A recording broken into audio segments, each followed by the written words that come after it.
I just wanted to say something about this thing. It's an old Dewalt DC527 18-volt fluorescent area light. Works great. But what I noticed when I put the adapter and these things in, the light works for like 2 minutes and goes bloop, goes out. So I don't know if the bulb is defective, which I'm not even sure you can change in this thing, but it doesn't seem to work, the adapter. So I'm gonna have to do some more testing. But other than that, power outages, took a battery in here, I was like, perfect.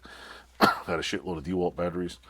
And go for a ride, plug in your car and charge your battery. That's why I try to keep all the DeWalt batteries charged. Power outages happen here all winter.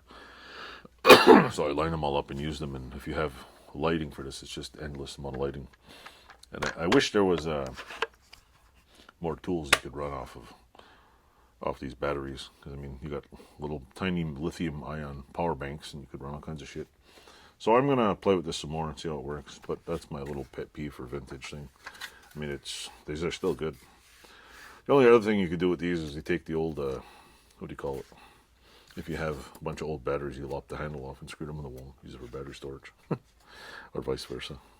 So yeah, anybody knows, if anybody has one of these old tools which work great, old lights, let me know. Let me know if you have a adapter problem and the adapter locks in, it's like you gotta fight to get it out. Gotta buy another one. So that's it.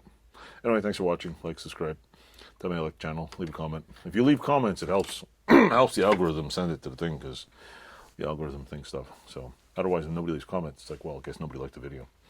So leave a comment, like, subscribe. You don't have to subscribe if you want, but it helps. Thanks for watching.